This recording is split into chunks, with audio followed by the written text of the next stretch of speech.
Hello, everyone, and welcome to yet another edition of Johnny's Ambassadors Expert Webinar Series for Parents. I am your host, Laura Stack, the founder and CEO of Johnny's Ambassadors. Our mission is to educate parents and teens about the dangers of today's high-potency THC marijuana, particularly on adolescent brain development, mental illness, and suicide. We have yet another incredible guest with us today, whom I will introduce in just a moment. After I let you know this session is being recorded, please share it with the people in your friend and family group. There's also a handout and 2 resource sheets which are being provided to you that are also located on the same page where you are watching this recording. So make sure to download those handouts as well. So without any further ado, I would like to introduce our esteemed faculty for today. Dr. Janie Leung is an epidemiologist and a global substance use and mental health research fellow at the University of Queensland in Australia. She has qualifications and training in public health, sociology, and psychology. In addition, she has strong research and teaching experience in epidemiology and biostatistics. She has published over 100 scientific papers and conference presentations in the substance use epidemiology field. Janie is committed to conducting high quality, rigorous research to generate empirical, scientific evidence to inform decisions to prevent substance use related harms in the population. Janie, thank you so much for being one of Johnny's ambassadors. Thank you so much for the invitation. I'm honored to be able to contribute, and I really admire your work and determination in getting all this faculty and sharing the latest information with everyone. Thank you, Janie. I appreciate that. Yeah, so yeah, then thank you for the amazing introduction. Then I won't introduce myself, I'll jump straight to it. So today I'm going to talk about cannabis and youth development. Before I start, then I'm located in the University of Queensland in Australia, so that's in Brisbane. So I would like to acknowledge the traditional owners of the lands and pay our respect. All right, so the findings that I'm going to share with everyone today is from this paper, which I work with Professor Wayne Hall, who's also in Brisbane, and Professor Michael Linsky, who's from King's College. I think we've recently had some other King's College faculty members speaking as well on the topic. So King's College have a really good research group as well. And so I am from UQ, from the National Center of Youth Substance Abuse, and our center does a lot of research on youth and substance use and harms and outcomes. And our center in the past 5 years published more than 750 papers. And this is one of them that we did. And it's a review of existing evidence, which is published, and I've got the reference there for people who want to look it up, but hopefully I will try and share the information to everyone today. So here's the paper. And here's the worksheet that Laura mentioned that you will have a copy of. So feel free to print this out or have this on the sheet, and while we go through these topics, then feel free to take some notes under each of the boxes, and if you're interested. So how did we do our summary? How did we do our review? So the overall method is reviews of reviews. So what we did is we searched up the literature of existing reviews on the topic. So we search them up, and then if there's already a high quality systematic review, then we use that review and then make our conclusions based on the existing reviews. Or maybe there's multiple reviews on the same topic, then we do that. If there are no existing reviews, then we go to the original studies. If there is an existing review but is a little bit outdated, then we use those reviews, but we also search for additional newer studies. So what we did was we search up all the evidence, and then we go through the thousands of papers, and then we selected the papers that are relevant to inform the essay or paper we're trying to write. And in this case, we have about 50 papers, 50 reviews actually that we summarize. So this webinar is a little bit like 50 studies in one. So we're just gonna go through briefly. But what I have is in the slides, I'm not sure if you get the copy, but in the paper, in the slides notes, but also in the actual paper, then when I talk about each of the sections, I've got the references there, and I've gave you a list of the reference. If people are specifically interested in a specific topic, then what they can do is search up that paper and then have a more in-depth investigation. Okay, so jumping onto the first topic we're talking about, which is a little bit mixed with any other that fit in there as well, is talking about the acute effects and also hospital and emergency presentations. So then let me move. The webinar is blocking the view again, but let me just move it out of the way again. Okay, here we go. So for herbal cannabis, yeah, I think this group is probably a little bit familiar with this topic as well. So for herbal cannabis, then existing review found no reports of overdose deaths in the epidemiological literature.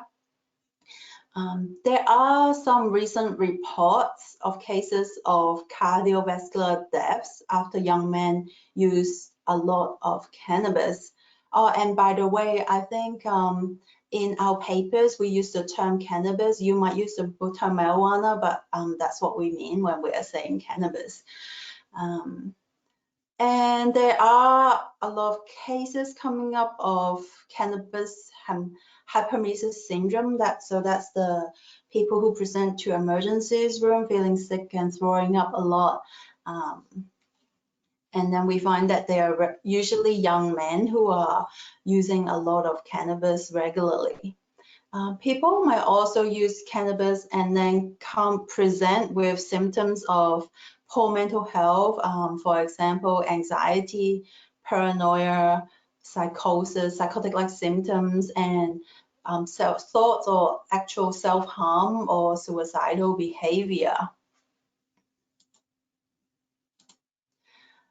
Okay, so then in regards to accidents and injuries, then in the laboratory studies, they found that when they tested the participants, then they showed that THC impairs people's reaction time, information processing, perception, and motor coordination, which is needed for driving, right?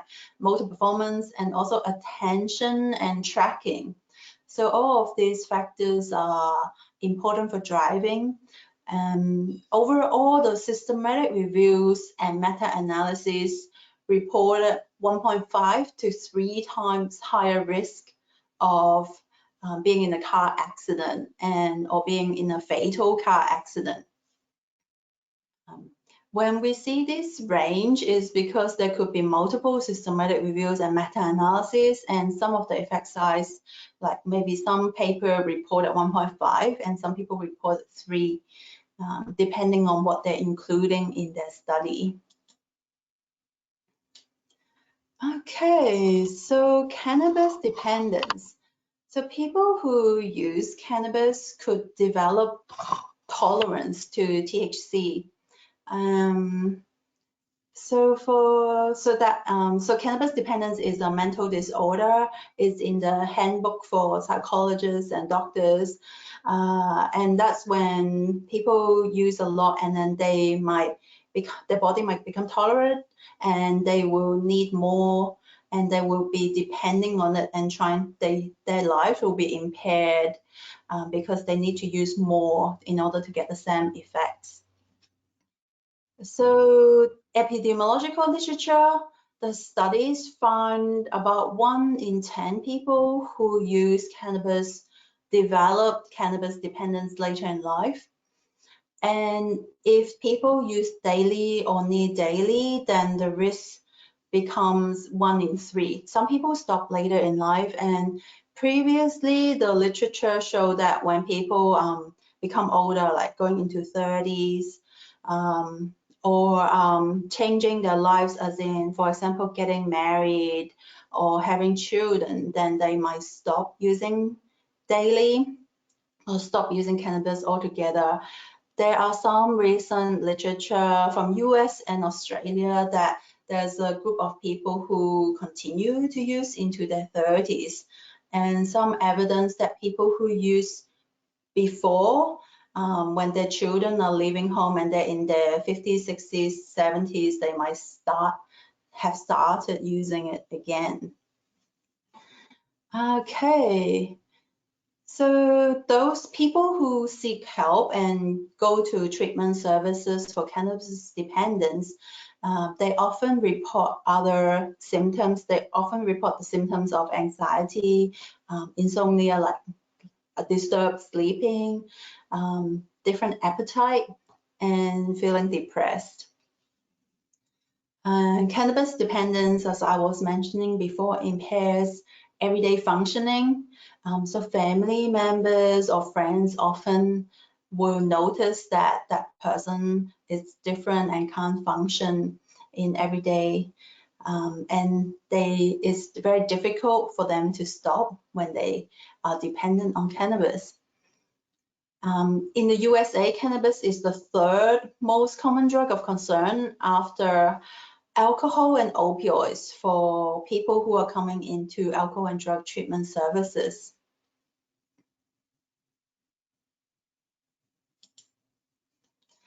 Okay, so the next section, cognition, education, other drug use.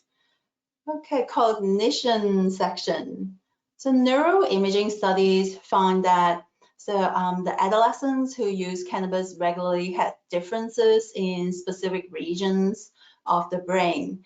I think recently you have another faculty presenting on the Johnny Ambassadors webinars, Adolescent, and they explained really detailedly the studies behind it. So perhaps people who are more interested in this one, they could check out that webinar.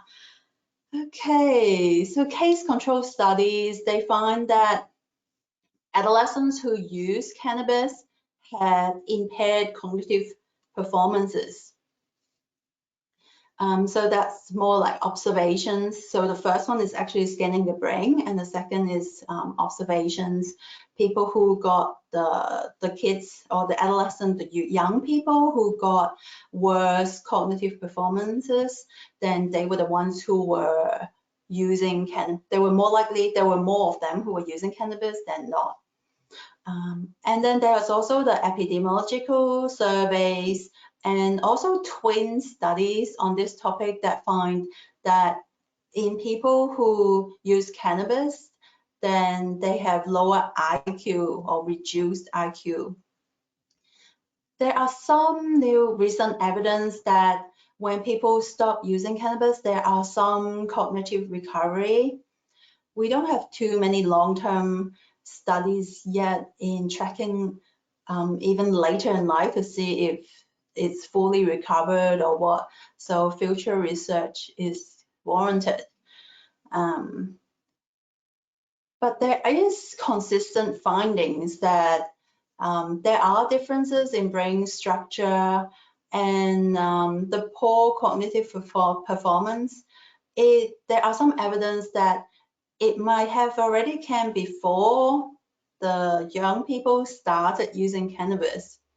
And people who have different brain structure or poor cognitive performance, they might have higher risk of using cannabis early and regularly.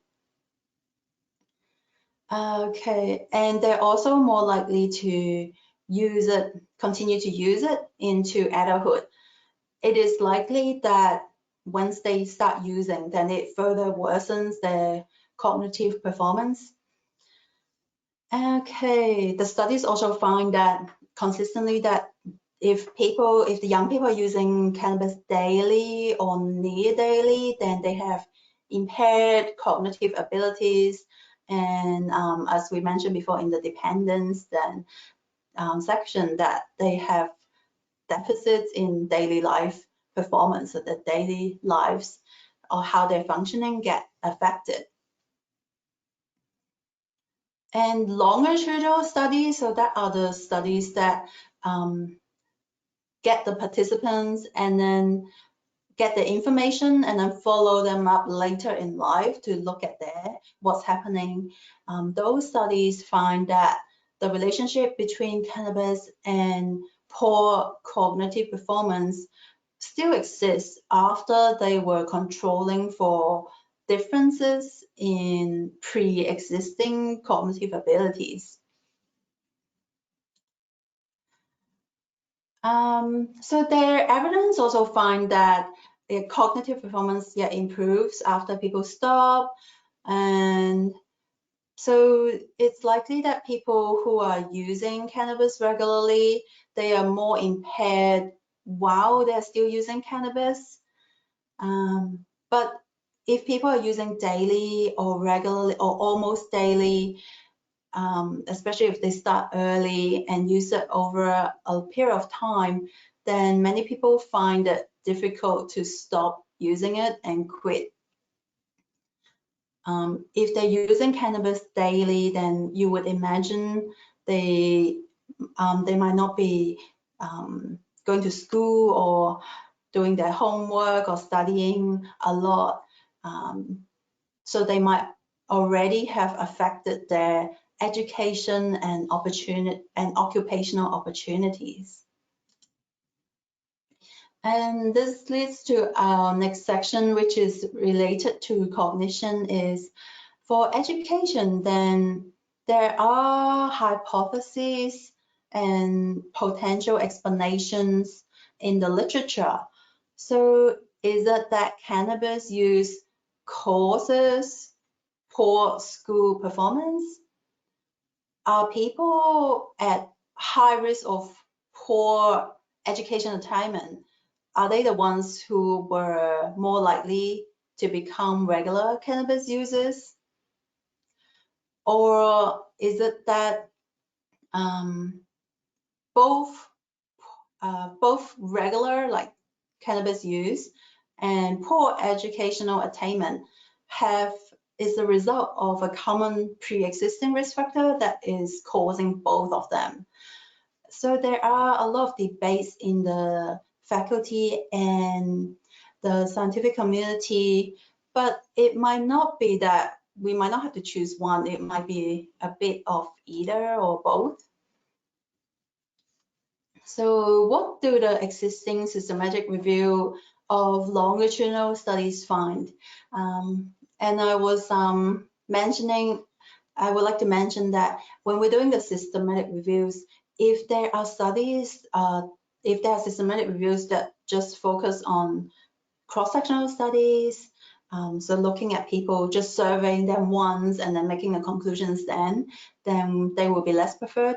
If there are systematic reviews of longitudinal studies, so that's the reviews that include the studies that look at the people's information, follow them up, and look at what's happening after, then we would include those paper, prioritize those paper rather than the ones that just ask them at one time.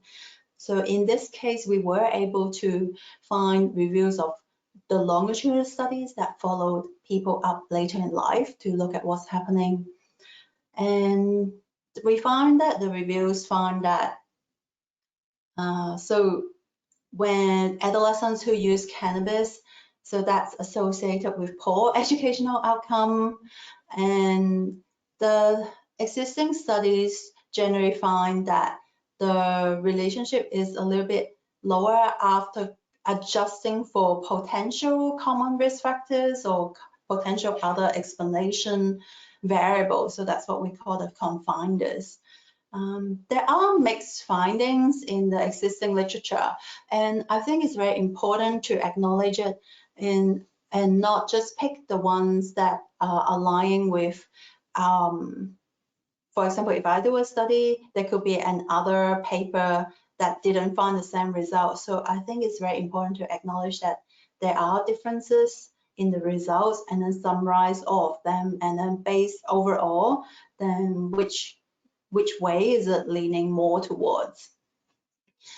So then cannabis use, the studies found that cannabis use is associated with leaving school or early school dropout. And if they use it earlier in life, then it's higher risk of school dropout. So the studies find that young people who use before age 18, and this cutoff is, I just want to say, it's also how the researchers decide to define. It's not like if you're 17, you're safe 18, like there's no clear cut like that, but it's just how people categorize the age and then compare it, and that's the results. It could also be related to whether people are able to, like other legal policies. For example, in Australia, 18, you're an adult. Okay, so then, but anyway, this research found that young people who use before 18s, they have 2.5 to 4 times higher odds of dropping out of high school. They have 2 to 3 times less likely to go to university, and they had 3 to 4.5 times less likely to get a university degree. So there are also twin studies here. So what twin studies are looking at twin pairs, and then one of the twin who used cannabis, one of the twin didn't use cannabis. So imagining their genetics and pre-existing biological risk factors are the same because they're twins, so they're very useful in understanding the cause and outcomes. So the twin studies find that there were no difference in school leaving between the twin who used and did not use cannabis. So then the twin studies kind of support that there might be shared genetic and risk factors for early cannabis use, and both cannabis use and poor educational attainment might have genetic risk factors. So, and a plausible hypothesis could be that poor educational performances, like it could be that people already have poor educational performances to start off with as well, and that could increase their risk of using cannabis. Not in every case, is because, and that's why we call it increased risk, because it's not like if you're this, then you must become this.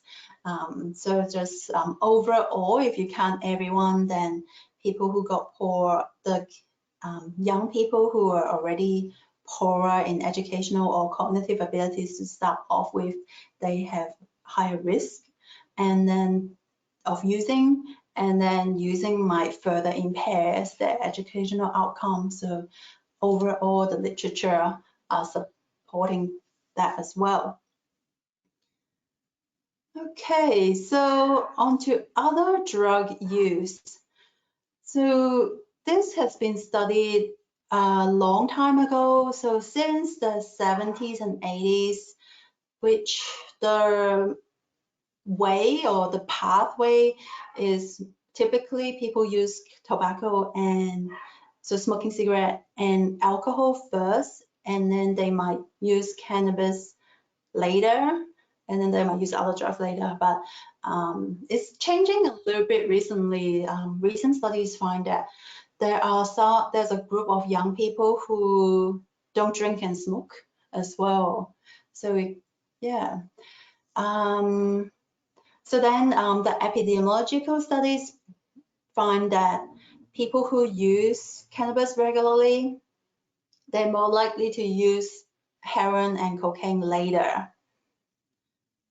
And it's more likely when young people, when the younger they start off with, the more likely that this is gonna happen. And again, there are some potential explanations, and all of them with some papers supporting and some of them with more existing data supporting, and sometimes the relationship will change depending on social and differences over time. So yeah, the first potential hypothesis is that people who use cannabis, they will have more opportunities to get other drugs because they are already involved in getting cannabis from the black market that provide their cannabis. And this is one that may potentially change with legalization. But in those studies, then that's one of the hypotheses that they're already in that crowd. They might have better opportunities to access the other drugs as well. Our second hypothesis is that those who use cannabis earlier in life were more likely to use other illicit drugs as well for reasons that are unrelated to their cannabis use. So it's not that the cannabis use caused them to use the other drugs. There could be other reasons that are explaining. And the third is that the pharmacological effects, so the effects of using cannabis, how it, the effects of it, they might increase a young person's propensity or chance to use another illicit drug.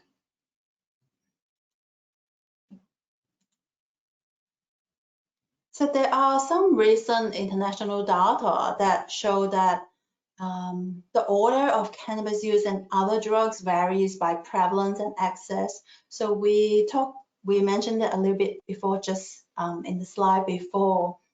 So there are studies that show that whatever's the easiest to access for young people, then that could be the drug that they use first. So that's if people are have risk factor to use drugs, but that cannabis might not necessarily be causing the use of other drugs. So for example, in Japan, then it's not the pathway that cannabis use first and then heroin and cocaine later. There are studies that find that over there, like cocaine was easier to access, so that is the first drug that is used first by more people compared to cannabis. And yeah, so it might be changing depending on what everyone else is using, how easier to get it for young people. Okay, so there are recent USA studies that find that young people who use cannabis earlier in life, they reported they have more opportunities to use cocaine later in life. There are modeling studies that looked at putting all the information together in a model and then predicting the risk factors. The modeling studies are supporting the shared risk factor explanation that there's some risk factor that are risk factor for substance use, and so that could be just causing both this cannabis use and other substance use. For example, delinquent behavior predicts use of multiple substances, and regardless of which one was used first. Twin studies find that there are genetic factors, but it doesn't fully explain away the relationship between using cannabis and using other drugs. They found that the twin who used cannabis, they were more likely to use other drugs.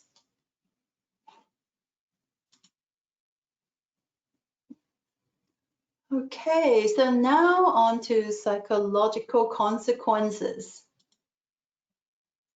Okay, so first is psychosis.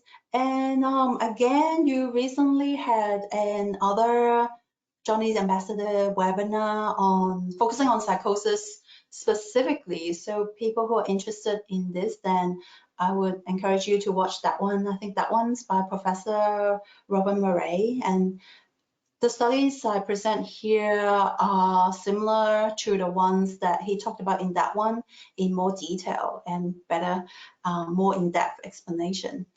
But in summary, then regular cannabis use is associated with 2 to 4 times higher odds of psychotic symptoms or psychotic disorders. And again, is more risky when people start using it earlier in their life. The existing study found that young people with a first episode of psychosis who stop using cannabis have better clinical outcomes for their psychosis. Okay, so for depression, then there are longitudinal studies and a number, actually maybe a few systematic reviews on the topic, and they found mixed results. Some reviews found there were a lot of papers that find no significant difference. There were some that find significant differences. But the most recent and vigorous meta-analysis, so that's including all the findings from multiple papers, so including the not significant, significant ones, and just combining them together in a meta-analysis. They find that there was an increased risk, so there was a significant association, but the risk is not as strong as the psychosis one. Is weak, and there are mixed findings. So overall is a little bit lower than 1.5 times higher. So people who use cannabis, they have a little bit increased risk of depression, and that could depend on what papers and what criteria people use to define their study. So for anxiety, there's also mixed evidence. The systematic reviews find that cannabis use was not associated with development of anxiety disorders after they adjust for the other potential risk factors as well. Some studies find that it is significantly related to increased anxiety, some not. And then some studies were less good at adding all the other risk factors, taking them into consideration, and some were better at including or had the data of including more risk factors. So I think that's the explanation of why there are so many mixed results or different results by different papers, which is, I think, also important to consider. There are papers specifically on social anxiety disorders associated with cannabis use. So some papers showing that people with social anxiety disorders, they might be more likely to use cannabis. There were some papers showing that people who use cannabis were more likely to have anxiety symptoms. But there were also mixed results for just general anxiety disorders. Yeah, and as I said, there were mixed evidence. Some reviews report no relationship, some reviews reported, yes, there is a relationship. But the ones that reported that, yes, there is a significant relationship, then the effect size was not very large as well, not as clear as the psychosis one. So is it potentially that it's a two-way thing? When I delivered this talk to a group of clinicians, then they were mentioning that from anecdotal evidence, what they find is some of the patients might feel like they're anxious or they have disturbed sleep, so they might try and use cannabis to deal with their symptoms. But the clinicians, they also observe that they might become dependent on cannabis, and then they might actually have become more anxious and they needed to use more cannabis, but the patient themselves might not be aware of that. So we still need more empirical evidence or vigorous evidence about this topic.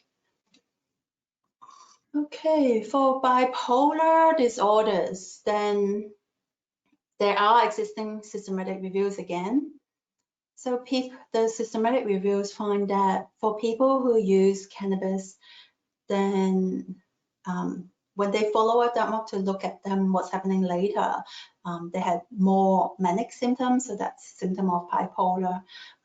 Bipolar is when people might become depressed, but also manic. So persons with bipolar who continue to use cannabis, they have more manic episodes. And cannabis use was associated with poor outcomes of bipolar disorders. That's what the systematic reviews find. Again, younger age of use is associated with more severe symptoms. People who use cannabis early in life but might not have bipolar disorder yet. They might have higher risk of having it later in life. And again, the risk is higher with more frequent and regular use. But for bipolar, usually there are not a lot of sample sizes as well. It's hard to get information overall on people with bipolar disorders because it's less prevalent than, let's say, depression or anxiety. And the existing studies are yet to develop the evidence for the direction of reverse causation. Okay, so for suicidality, so that includes the studies on suicidal thoughts, also suicidal attempts. Then the case control studies find that there were mixed results for any cannabis use. So it's also some longitudinal studies is hard as well, especially ones that are really long time ago. And depending on when they were conducted, then at some periods there were not a lot of people using cannabis or not a lot of people reporting that they're using regularly, or people regularly might not be in the surveys or participate in the studies. So a lot of this existing evidence of people who ever use cannabis, there are a little bit less evidence or less sample size of participants who to inform the evidence for daily or more frequent use. So we still need more research, as I always say. Okay, so there are mixed results for any cannabis use. Then weekly or more frequent use is associated with higher risk.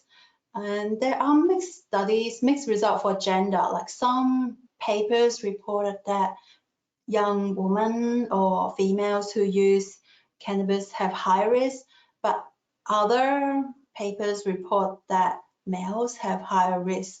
So there's mixed evidence there.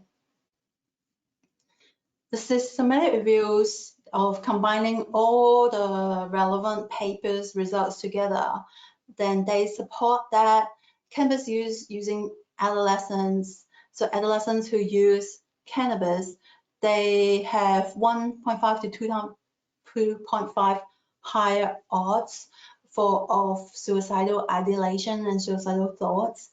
And they have 3.5 higher odds for suicidal attempts compared to adolescents who did not use cannabis. The risk is even higher when people are using heavily daily or more daily.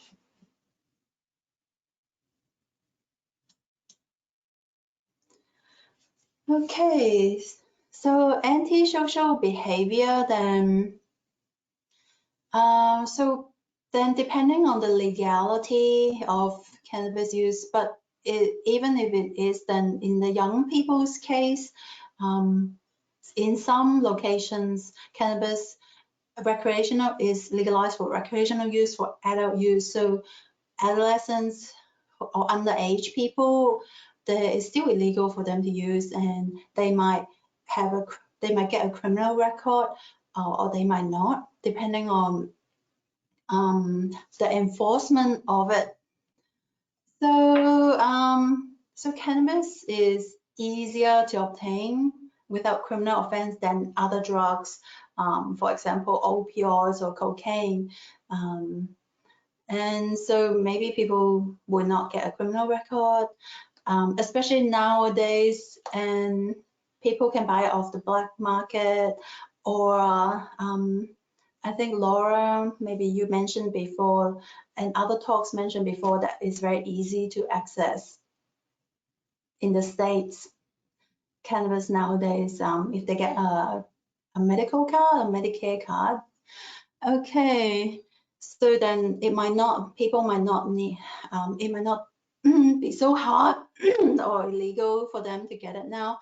But people, young people who use, and people who use cannabis, they might become a dealer to get money to fund their use. There is debates about violence. So there are hypotheses and scientific literature saying, oh, it's supposed to calm you down, and so people might not be violent. But there are new studies about, there are a few reviews as well showing that people who use cannabis, and including young people, they are more likely to have some violent behavior towards others. So systematic, and indeed we are writing, and with Professor Wing Ho as well, we're currently writing a new book chapter on substance use and violence. So and that's where we came across a lot of those additional literature. But in this paper, we got some references about that the relationship between cannabis use and antisocial behavior and violence as well in this book, in this paper that we're talking about with the references. So those systematic reviews especially observed that there were more evidence for people with psychosis, that in people with psychosis and they were using cannabis, and that increases the risk of violence. The existing papers could not exclude the possibility that it's not the cannabis that caused their violence. It could be that there's pre-existing risk factor that causing both of them.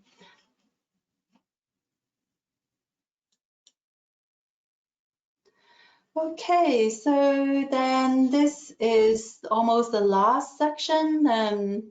So here are some observations that we looked at in regards to mostly literature from the United States that compared the effects of cannabis legalization. So in national surveys in the United States, there were differences by states. For example, some states, for example, Colorado, then it might be higher than other states. But this one is like looking, so the results we're talking about here is not state specific, it's overall in the United States, national. Then those papers reported that there were also conflicting results, because there are two large national surveys in the United States, and one of them reported that prevalence overall increased after legalization. Another reported that overall for everyone in the population, it didn't increase, but for people who were already using cannabis, then they use more after legalization, and there are mixed results. So some papers out there just compare the states with legalized compared with the states that are not, and some of them, which is okay, and then some of them a little bit better but still not super comprehensive, is comparing the states before cannabis legalization and then comparing the prevalence after. It's a little bit hard to distinguish in the epidemiological sense what is the cause. Is it legalization is the cause, or are there other policies or other things happening in the population, or maybe some of the states will already have higher use of cannabis or more liberal attitudes towards cannabis use to begin with before legalization. So it's a little bit hard to know whether the changes in prevalence is caused by legalization. There are also changes in how it's regulated and marketed as well, so that will affect it. So looking at the road crash data, so that's the fatality system, then there were, after cannabis legalization, there were, in the road crash fatality data, then there were increased rates of THC being detected in the cases. But this is also unknown if it's because before legalization people didn't test for it and then after they did, or what or why. But as we saw in the previous previous slide on the cognition section, cannabis use did affect people's cognitive abilities and motor abilities for them to drive. There are a lot, I think this is hotly debated in the literature as well, and there's a group of literature out there saying that it does not increase because people who are used to using people who experience with cannabis use, they know that they are going to be slower, so they might even drive even slower to avoid crashing. And there's arguments that it might not be people are driving while they're intoxicated. It's also very hard to test for whether they're currently impaired by cannabis, unlike alcohol. So this is definitely an area for further research. So the consistent observation so far, especially in the United States, where commercialization and industries are so strong, then so after cannabis legalization for recreational use for adults, then the prices dropped a lot and the potency of the products increased a lot. There's increased sales and marketing of potent products, including on just outside on billboard, on apps, or on social media, or on TikTok. I was visiting, forgot where I was visiting in the United States. Was I visiting the United States? Oh, maybe I was visiting Toronto, I think. And also a few different places in the United States, and the universities billboard have some coupons for getting quick marijuana. I can just call them up to have delivered, and so it's a lot of marketing happening. Okay, so the adverse effect then, we know that these are happening. Then when these, so people can get cannabis for cheaper, they can get more and more quantity and more potent cannabis for cheaper prices. So when that happens, then the adverse effects include high THC products are associated with higher risk of being dependent on cannabis, and also other mental health problems. This again is debated in the literature, and there are strong papers out there like strongly arguing that, but people simply could use less of the more potent product, so then increasing the potency doesn't matter because people can just use less. And that's mainly based on some papers that find, for example, there's a paper that find that they just ask the person a question: if the cannabis product is more potent, would you use less, more, or the same? And there were more people saying, yep, I would use less. And that's what is basing it off. But there were also other studies that tested people in the actual amount. They used, especially when they were presenting them with the cannabis, some studies told them what the percentage of THC were, like this is low percent, this is high percent, and some studies didn't, so they just gave it to them but didn't tell them what percentage they were. There were some other studies that asked people to bring in their own products. Not in Australia yet, because we don't have legalized for recreational use for the whole Australia yet. We have for ACT, but just recently. And then more of those studies that ask people to bring in their products, and they got products of different potency, and also the experimental studies, then overall more of them support that people actually don't. If their product, they might try to use a little bit less, but then the overall THC exposure is still higher when they use higher THC products. And I think maybe this point is illustrated easily in one of Laura's previous talk, when Laura was showing a like a high THC gummy bear that is already over the limit. People are not gonna just pick off the ear and just eat part of the gummy bear and just eat less of it. Like, when there are more products available, then people are getting exposed to higher levels. So that's what the more of the evidence is supporting that. Okay, so in the literature, there are some strategies about reducing cannabis-related harms after legalization. So I think nowadays people are not arguing against whether the state should legalize or not. There seems to be more and more jurisdictions, like in the United States, but also in other countries in the world, moving towards the legalized model. So then from the conversation of whether to legalize or not, then it become after legalization, like what are some policies that could be associated with reducing or preventing cannabis-related harms. So I've got some point forms here and a bunch of references as well.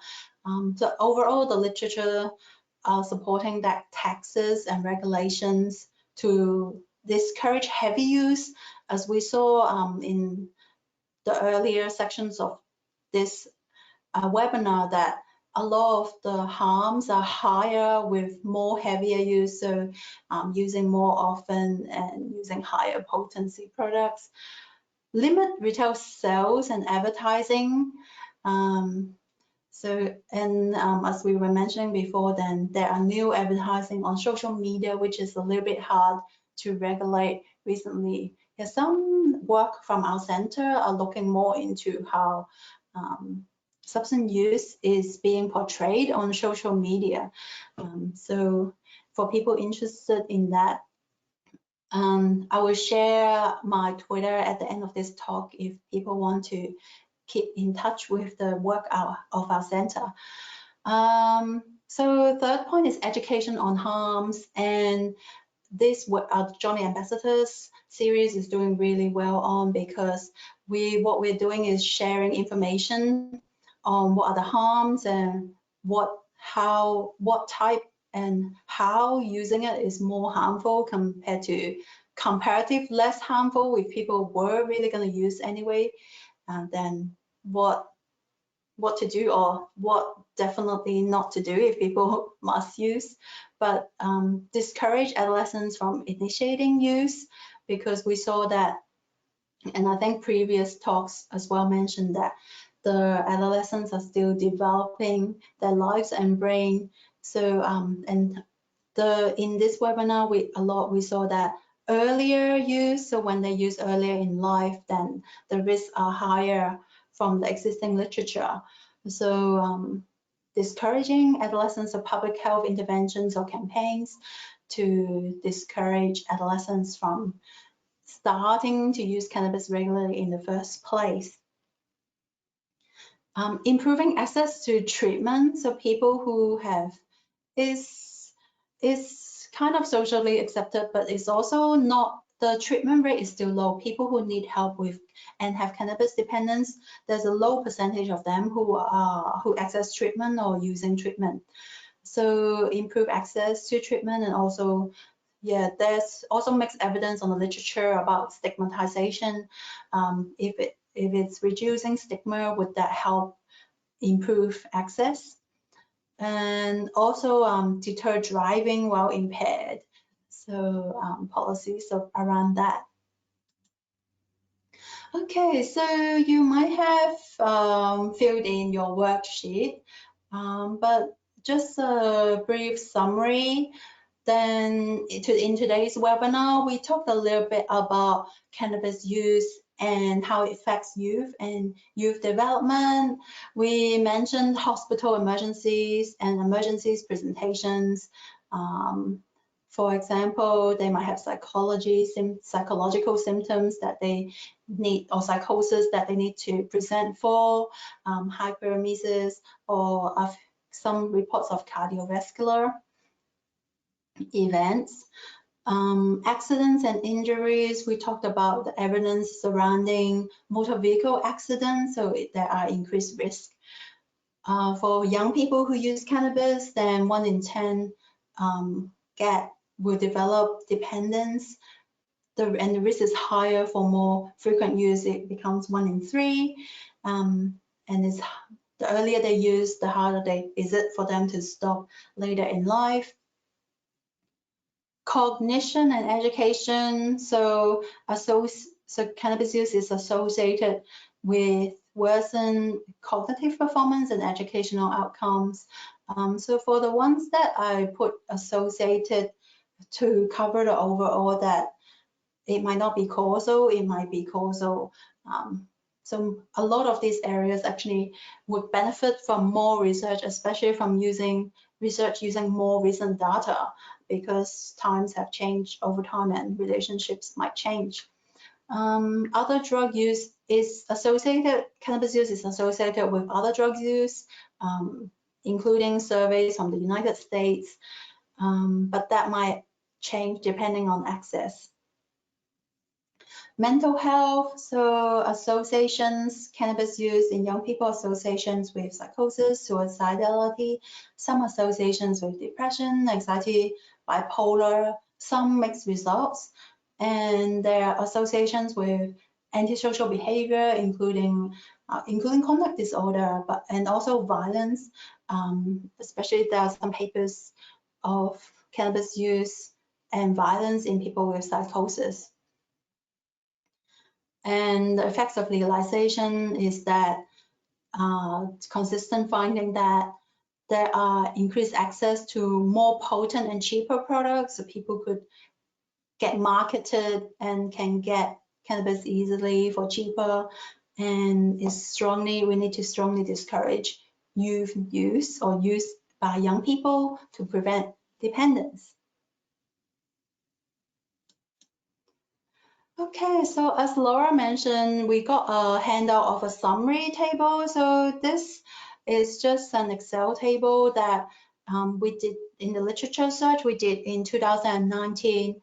When we find the existing reviews, then we tabulated what the references is and how many papers it included, what is it comparing, what type of cannabis is it comparing, what's the outcome what that review is trying to make, and also the results here. And in the last column, a little bit narrative summary, so hopefully in words that could easily be understood what that review is saying.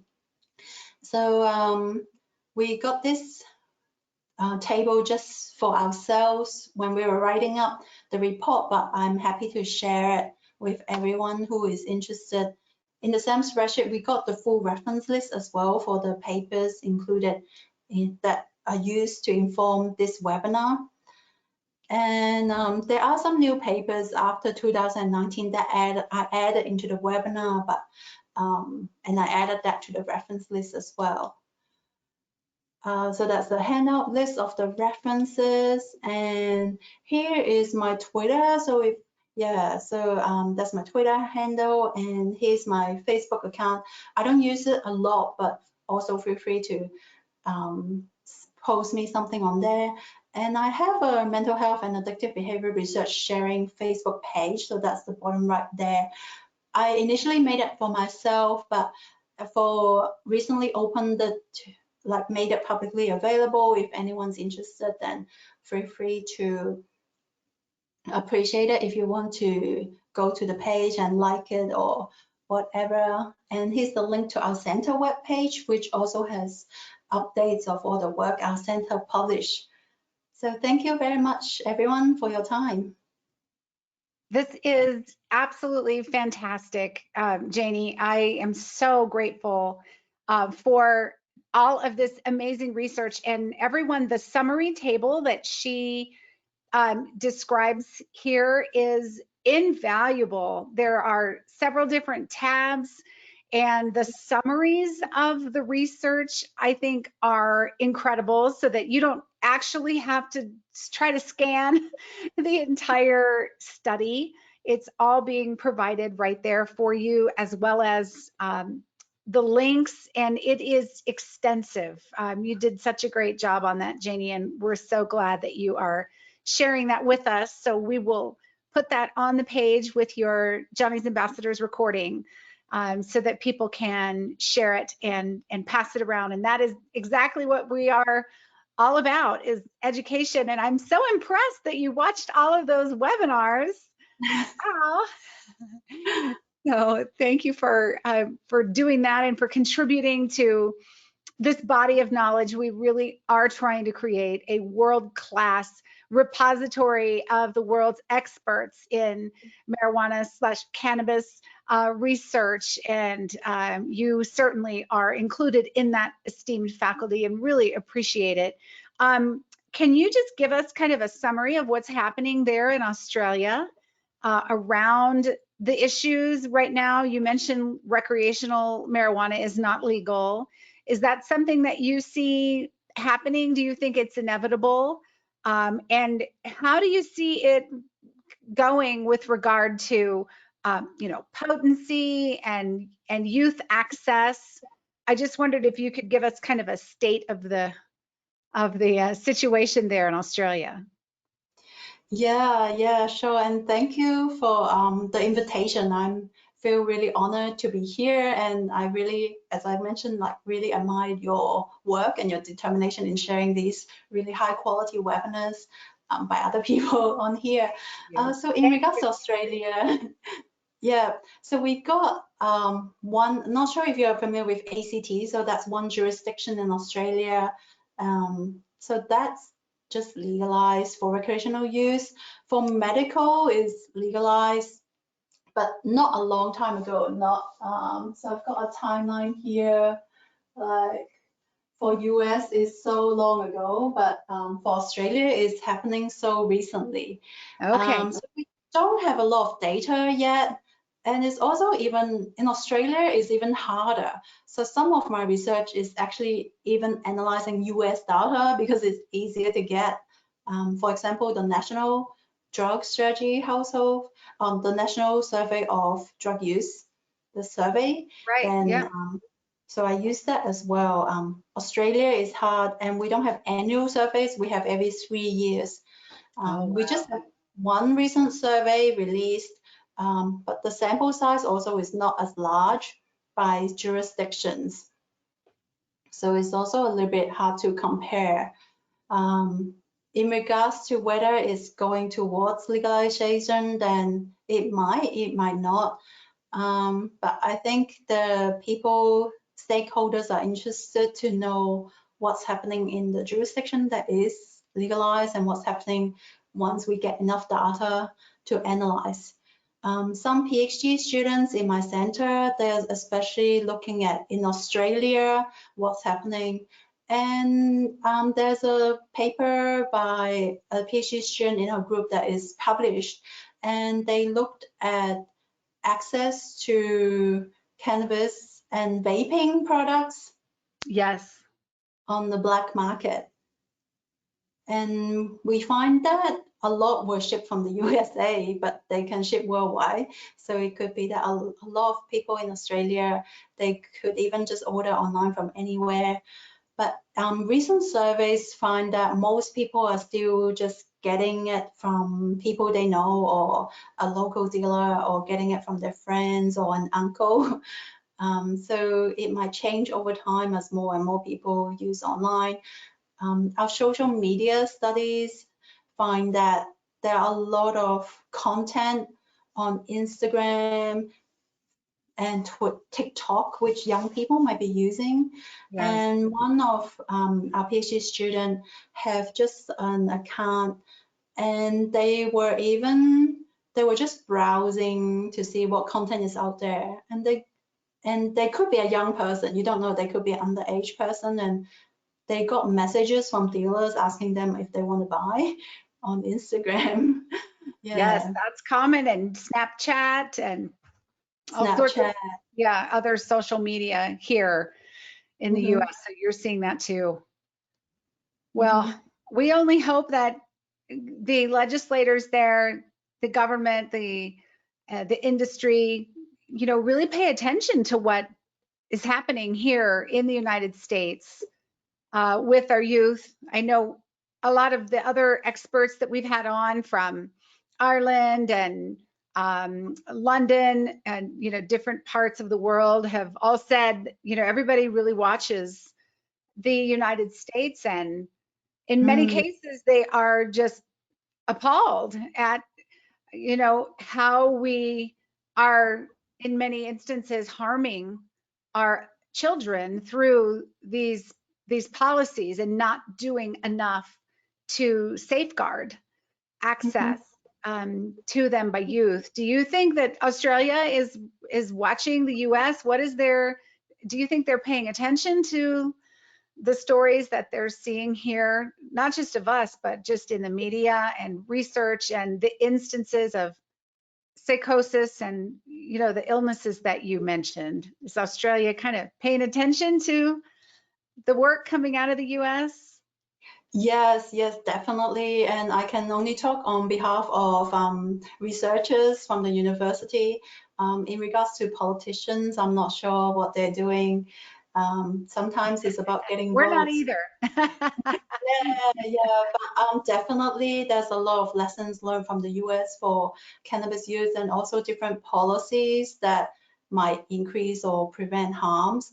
And also from other jurisdictions, and compare with other countries who might have legalized but have different policies from the US, and trying to compare the results is a little bit different because of cultural differences and other social differences. Sure. Um, but there are definitely a lot of lessons learned, not just for cannabis, but also for the opioid epidemic as well.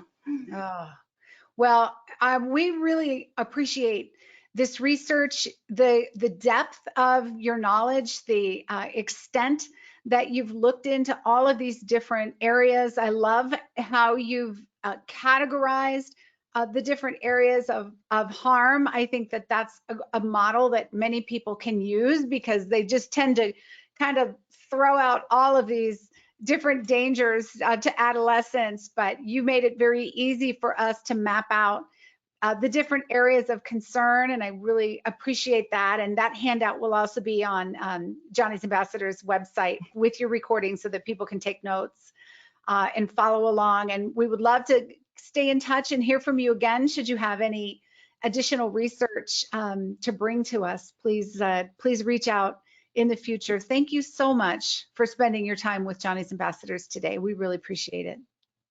Thank you so much for the invitation.